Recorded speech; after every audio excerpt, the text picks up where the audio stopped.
Entering as a duelist can be very confusing. You have to be aware of your teammates' utility, where they might be, where you want to go, and what fights you want to take. I will be trying to break some of these things down in this coaching VOD with Zasco. Hey guys, I'm Dopai, and this will be a new YouTube series where I will be coaching Zasco weekly. The goal of this is to give you guys some insight as a viewer on what it's like to be coached, and also so you guys can follow along the journey and improve your duelist as well. With that said, let's go ahead and hop straight into it. Typically, I'll just quickly explain my coaching philosophy. I like to attack things on a map basis. So in this case, we're tackling binds just because our win rates could use a little bit of work on the bind area. Right? If we quickly look at our tracker, this act, it's Lotus, Bind, and Ascent. Now, the reason why we're not looking at Ascent is just because our win rate is better at last act.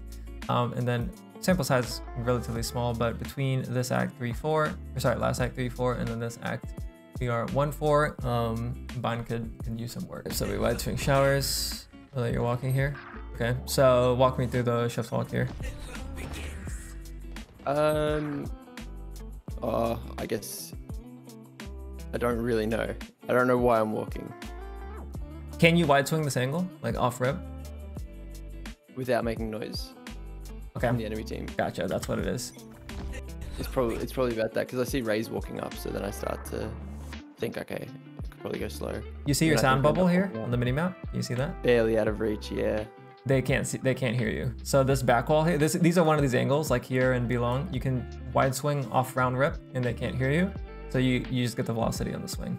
But if your logic is to take the fight at the same time as the Raze, then I can see that. It's not too bad. But since that wasn't exactly our reasoning, it was more so you were slowing down because you see you don't want to make noise. I guess another question to ask yourself is why are we showers? Did it kind of just happen? I'm trying to get a pick, try to get done, and then group up on his side.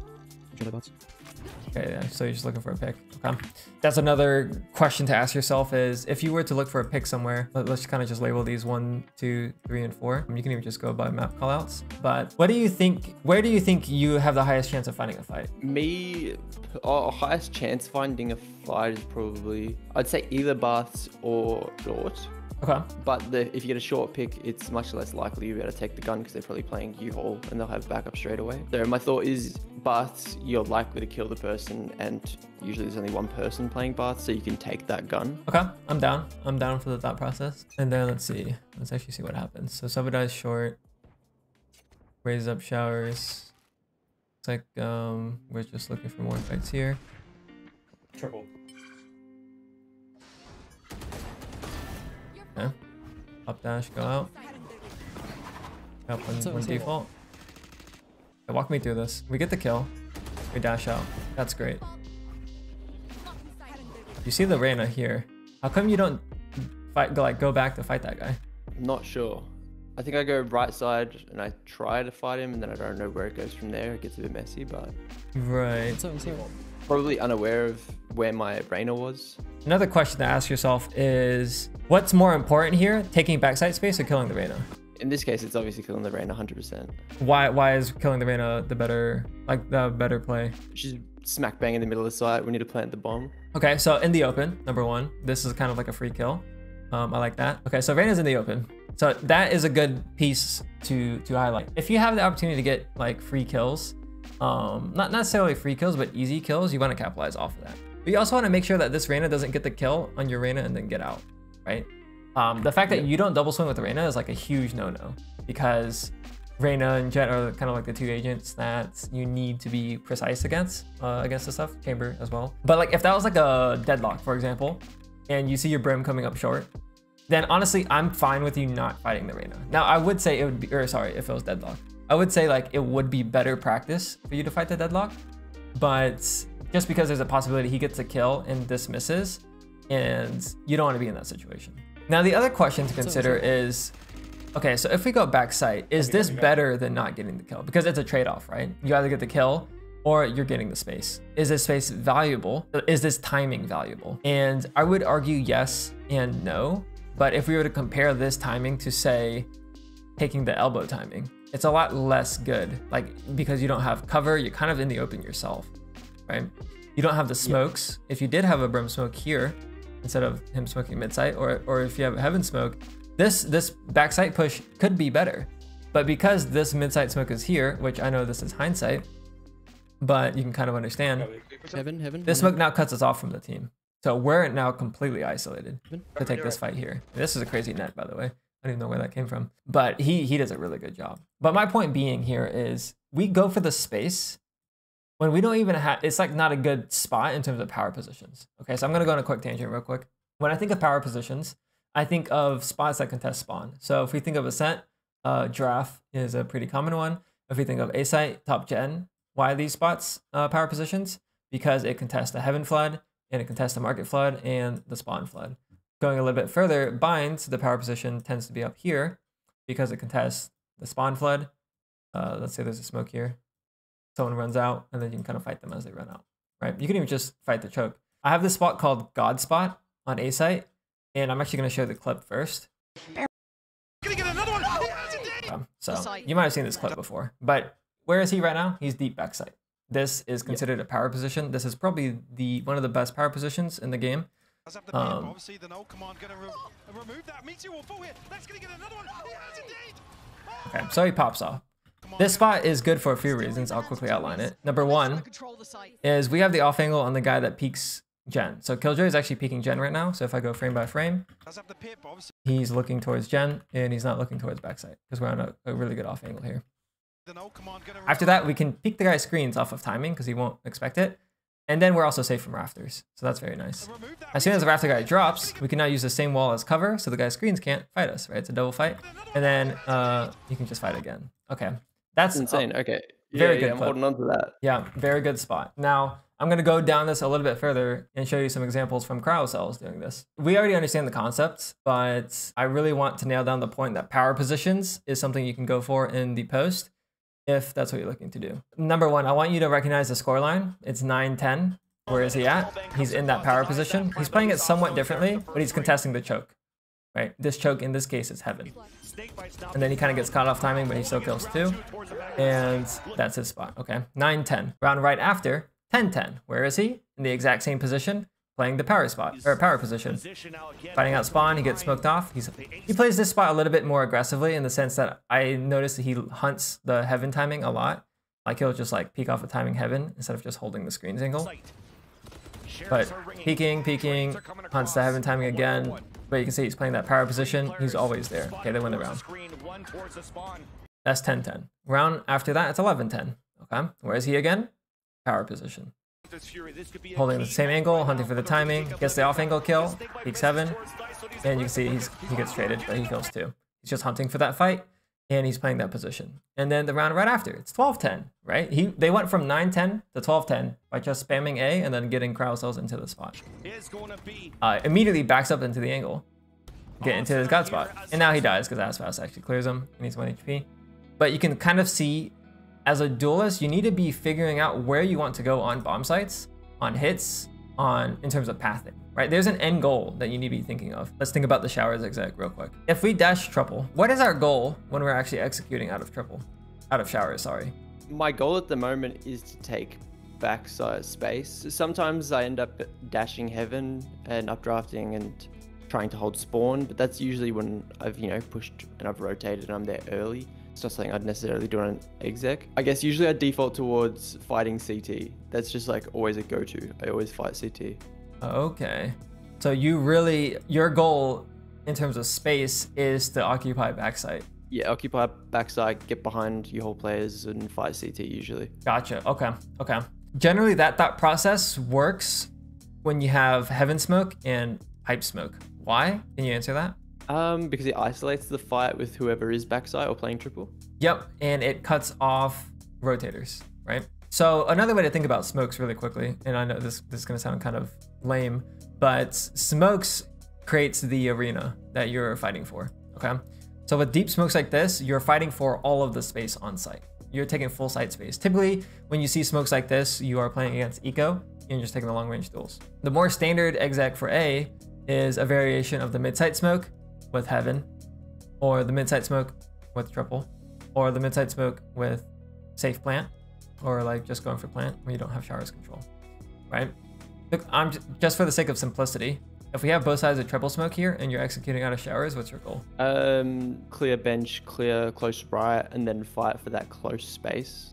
Like, So kind of yeah, this like you said, rectangle here. That arena is a much smaller. It's just, it doesn't actually include the back of sight. So let's take this one step further and let's outline a few rectangles here. Okay, so we have close space. And then we have, I'm gonna just put it in yellow, backside space. Generally, as a duelist, you fight for the space that's required to get the bomb down. Okay, so just think about that for a second. The space that's required to get the bomb down is what? White. Do you need yellow to plant? No, unless you're getting flanked. No. Right, unless you're getting flanked. So yellow is a bonus, it's dangerous, right? Like you only really go for this space if there's an opportunity for you to do so. And you could argue you have timing here, right? You could argue that, but you went for this timing before the Reyna was dead. So your job in the white rectangle is not finished. You kind of following Makes here? sense. Okay. Yeah, that does make sense. So let's take a look at maybe some other bomb sites that share this type of thought process. Some that come to mind for me would be Abyss. If I go to a site, the space that's required to plant generally is going to be, say, this white rectangle here. This is made a lot easier, especially if you have the smoke here and the smoke here instead of the spawn smoke. This is kind of the necessary space that you need. And then once you're here, the scaling to go top site or to go back site tends to be a lot slower, right? If we use this exercise for B, the only space that you actually need for B site is either this box, or you can expand it to potentially this box, depending on what you're planting.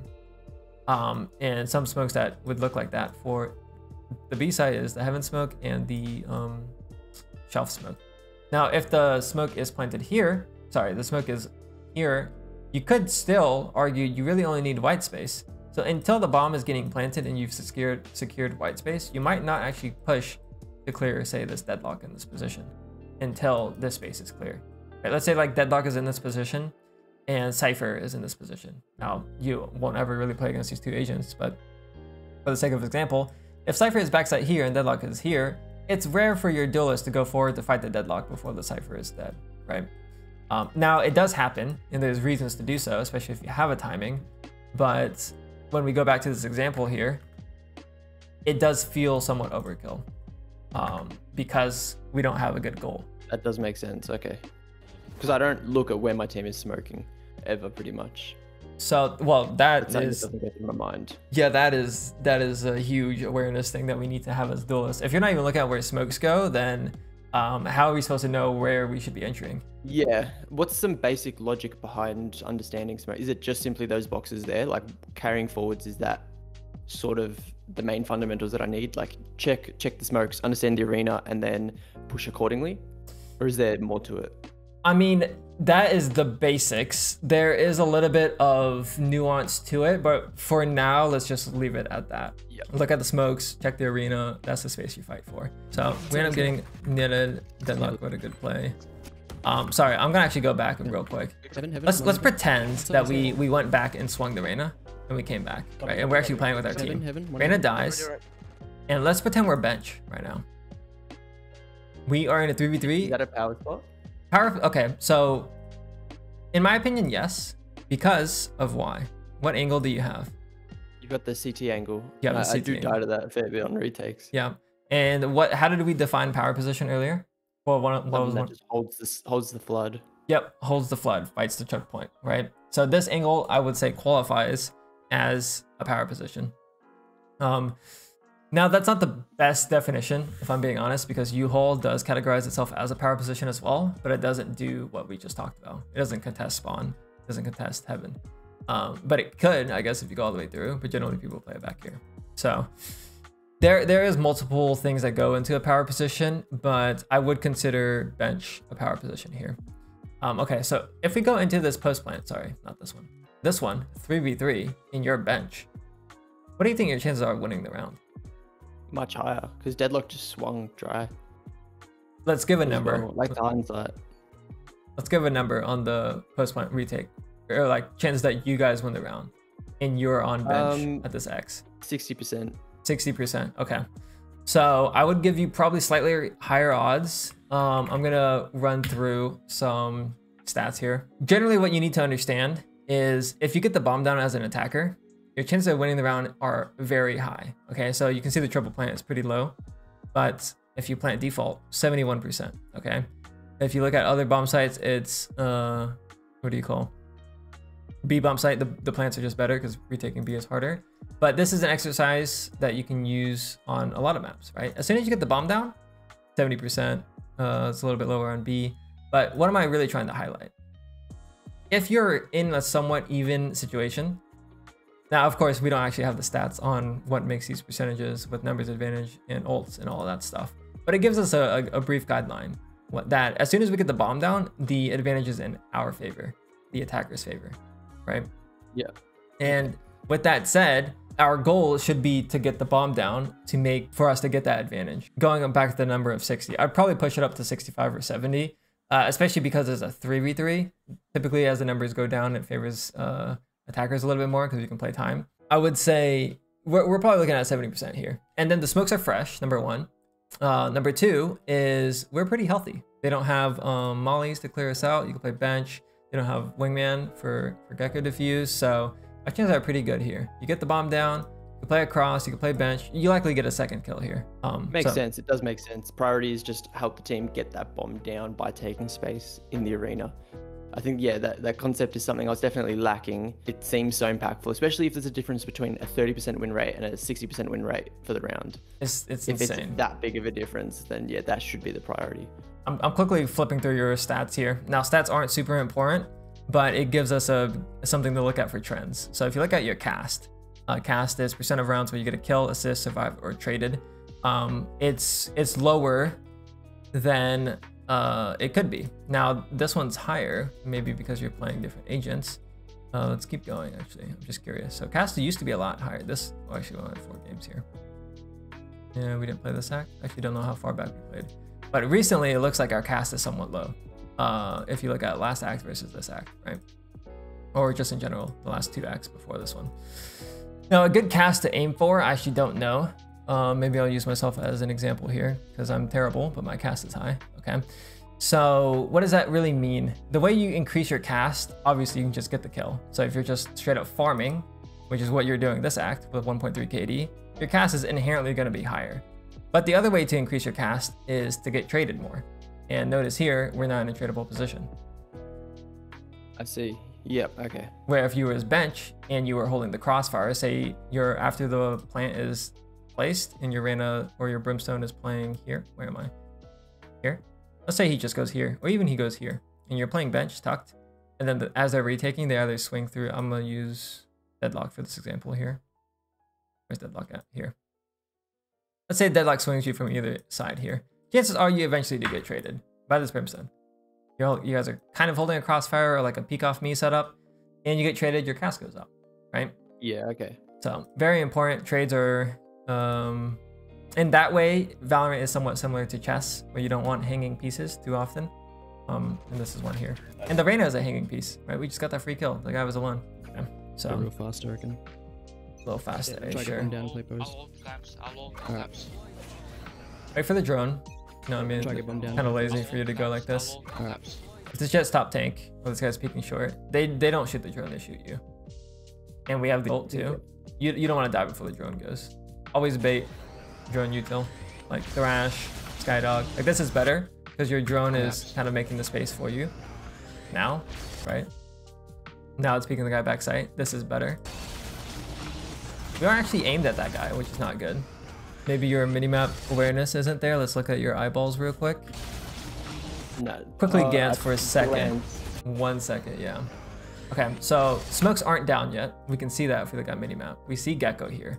My thought isn't to dash in here. My thought is to go up top short and then fight this guy, because this is an angle you should be able to see, right? You can see that guy. Which I can, yeah, okay. That should be a kill. At least it should be a fight. But we didn't even go for the fight because you went for the immediate updraft dash. And thankfully, there's a raise nade landing on this guy's head. But if he kept gun out here, you might die.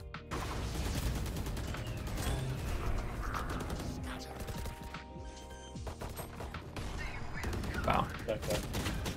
Okay, so not only did I raise it in, we inted. Yep, okay.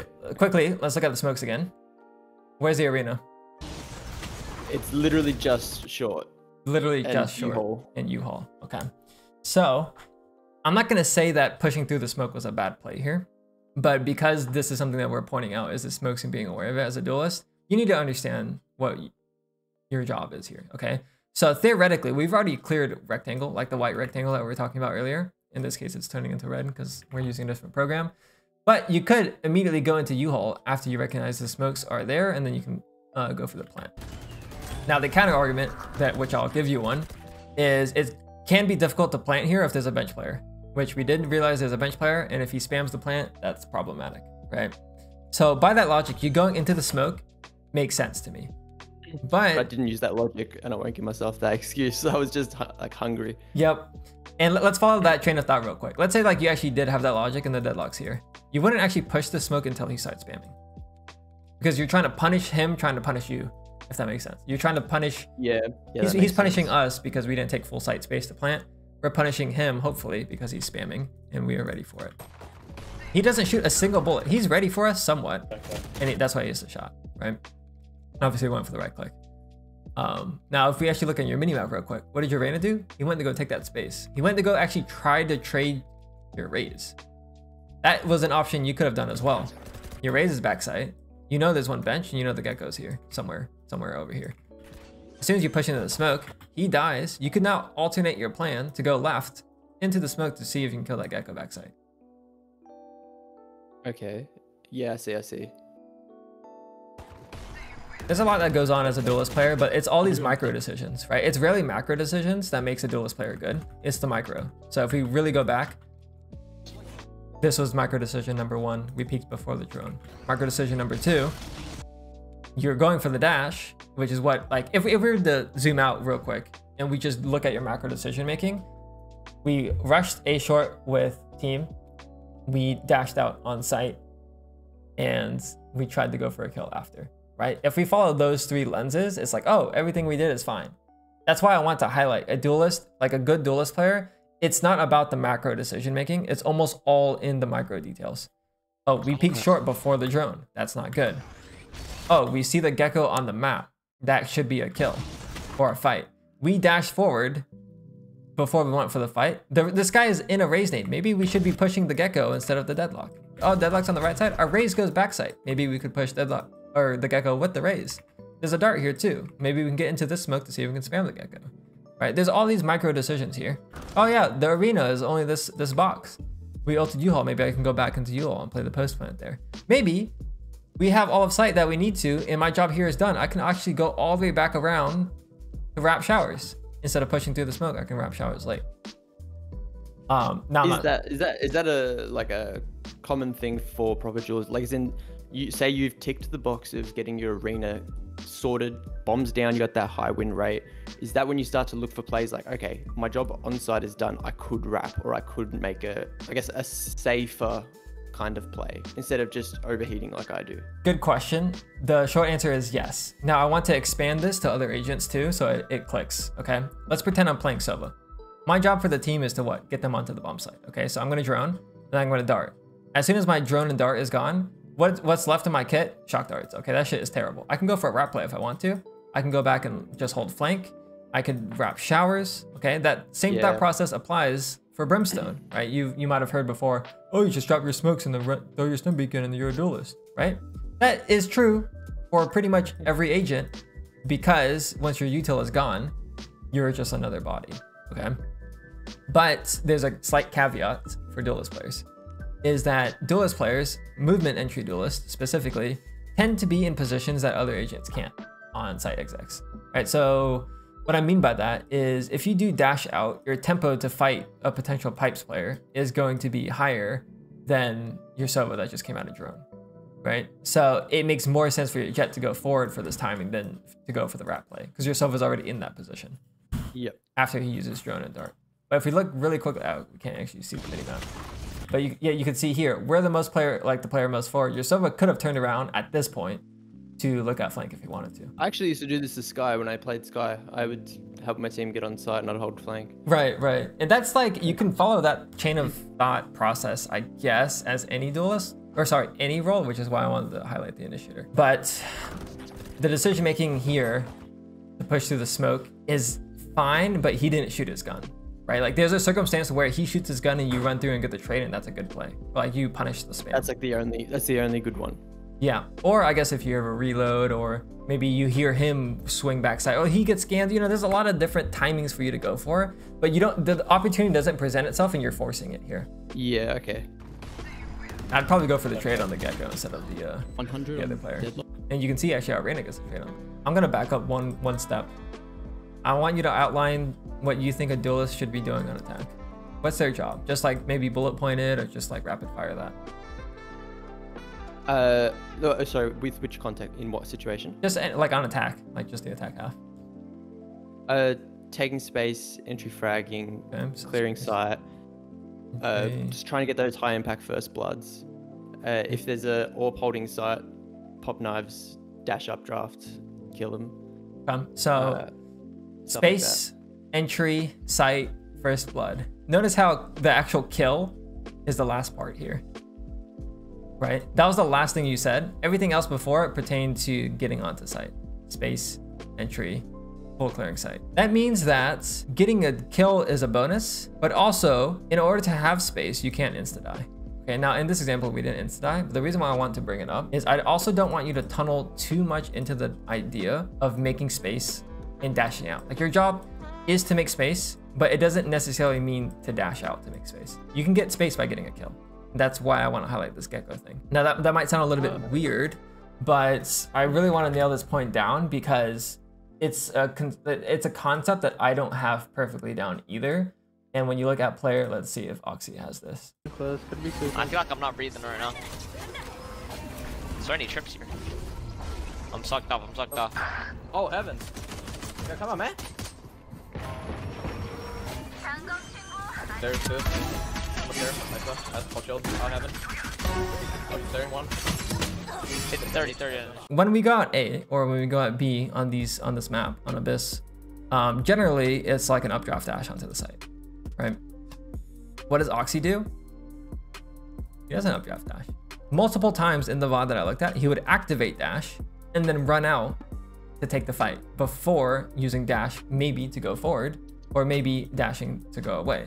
Now in this game, I'm pretty sure they just had a relatively easy time to go to the site, but he would activate dash just to look for the duel, which is kind of strange, but that's link this to the round on B site where I could have potentially greeted my dash. I could have maybe popped it and gone from there, looking for jewels, looking for the mid site jewel. Correct. Looking for the elbow fight. I see. Okay. Okay, so I'm glad that you brought that up. There's a pattern on Pearl. Now Pearl's not going to be back until October, but this was the map where it really kind of clicked for me that Jets don't have to dash into the bomb site. Okay, so what I mean by that, and the previous Pearl was a little bit easier, but for the sake of this argument, let's just pretend that the space on the left is clear, and what we're actually looking to fight is all of this white space. What ended up happening a lot of the time on this map when you play Jet is that Jets would activate dash and kind of just run in to take duels because you're looking for the fight here, you're looking for the fight here, and then like the player's running out link. And then you just take the first fight dry, maybe you use smokes to block off angles and here, then you'd fight, say, this fade here, get the kill, dash away. Instead of just starting the round on your B exec with the smoke plus dash into sight. Now this might make a little bit more sense if we look at Pearl on A site, because B side, it might be a little bit harder to envision. But I'm just going to throw out some common positions here where players could play. You have Art, you have Backside, and you have Pit. Technically close right is a thing too, but it's actually just kind of not a good position, so I'm not really going to point it out. Now, if we look at these positions here, Pit gets blocked off by smoke. Art gets blocked off by smoke. So where does this guy play? Backside, that's it. Do we really have to dash on this guy? Not really. You could just pop your dash and then walk out with your team, take duels, and then use your dash afterwards if you think about it, like if you need to. Makes sense. Yeah, it's a whole different world there because I've pretty much dashed out of every single execute. Yep. And so this is interesting, something to explore. Something that you need to think about when you dash is the main benefit of dashing is to draw crosshairs from the close player. All right, so I'm actually going to change this Astra to Clove. If you know for certain Clove is in this corner, then dashing out makes a lot of sense because now he has two threats to worry about. You swinging out of your smoke and the guy's main, which is the exact scenario we saw on the Bind example when you dashed out of showers and the Reyna was stuck in the open. This is what this Clove is doing. That's why you dash out of choke points. to clear close more effectively. That's also why people encourage Jets to look left and look right when you dash. And generally what happens is the hard part is actually getting on the site like this. We're not going to get that free bomb site like we did the other 2 rounds. The one round where you held flank from here, then you won the 1v2 clutch, and then the round where you're holding hookah flank, and your teammates got you into the post plant and we win, right? And I think that's slightly because of what you said earlier. Someone has to do it on your team.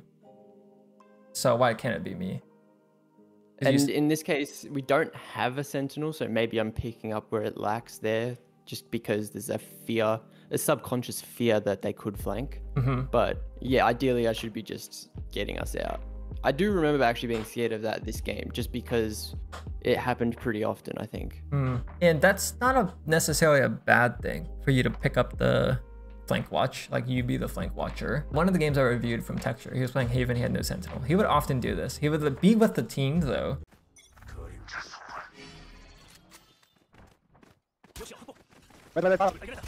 Doesn't dash out. Why? Because there's no smoke here. Dashes forward to try to get the kill off the timing. Immediately picks up flank. Why? Because we have the site. We have the arena. They don't have sentinel. Picks up flank. And then this is a common pattern that he did this game. And I thought it was strange. But let me see another example of that. They with the homies. Yeah, gets the kill. He's scaling. Dash in. Kill the guy. They have sight. Secure. Running back to check flank. Yeah, I see. Okay. It happens. So it's either this or I get into a power play spot, and it's just depending on the situation. Depending on where your teammates are too, right? Because like his teammates take the bombs. Okay, so this round here, he's with the homies. They're taking a short control. Fortunately, doesn't get the trade. Dashes forward. Immediately turns around. Why? Because it felt like they couldn't actually hit the bomb site. They got stalled. Now he's just holding flank. He's being he's kind of doing what you're doing, but he's just with the team. Of course, it's a different map as well. But because he's here, he catches the flank, right? He doesn't have to be in T-spawn to kill that guy, which is kind of the equivalent of what you're doing when you're sitting here. You can just be with them and then turn around. You see? We don't play enough, in my opinion. I think we need to be aiming for minimum 15 games, but ideally 20 to 25 a week. But of course, you're in the constraints of your schedule, so. I can definitely get the 15 games in. The job is just to focus on what we've talked about and implement. And so far it's attack, and it's the attack half, and it's understanding your job, but also appreciating the micro details. Okay. So that means that we're not just dashing in to dash in. We're figuring out what they're doing and then kind of putting ourselves in good spots. And I know it's such a complicated thing. There's a lot that goes into it. So for the sake of simplification, okay, so the arena concept, I want you to actually explain that in your own words, and I'll write it down just for memory purposes. Being, I guess, awareness of how the round is set up. I need to be aware of smokes and util, and then understand what space I'm fighting for, and I'm not just mindlessly pushing for no reason. And then the last point to that is just having a completion or a success sort of thing. I don't know what to call it, but like a goal. Job's done. Yeah. The job is done. I'm either holding flank because we don't have a thing, or I'm playing in a power position. Out of all of this is what I want to bold. Having a goal, quest, or something to complete. I'm just gonna actually do both of these during and execute. This is important, right? If you don't know why you're doing something, then it's all random. It's literally all random. That's why so many people have problems playing entry duelists to have consistent impact. Well, that's one of the reasons. Entering is difficult. If you don't have like a clear objective on where you're going, or what kill you're going for, what space you're occupying, it's very difficult to play. As long as you have a goal of where you want to end up, or what player you're killing, or what space you're clearing, it becomes a lot clearer. And of course, this goes hand in hand with the arena concept. Which actually makes sense. It's below the arena concept time. So. Yeah. Okay, perfect.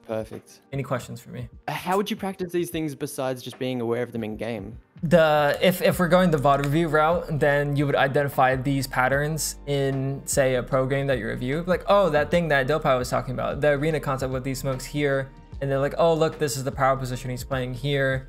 Oh, look, he activated dash and he went for a duel instead of just dashing for space.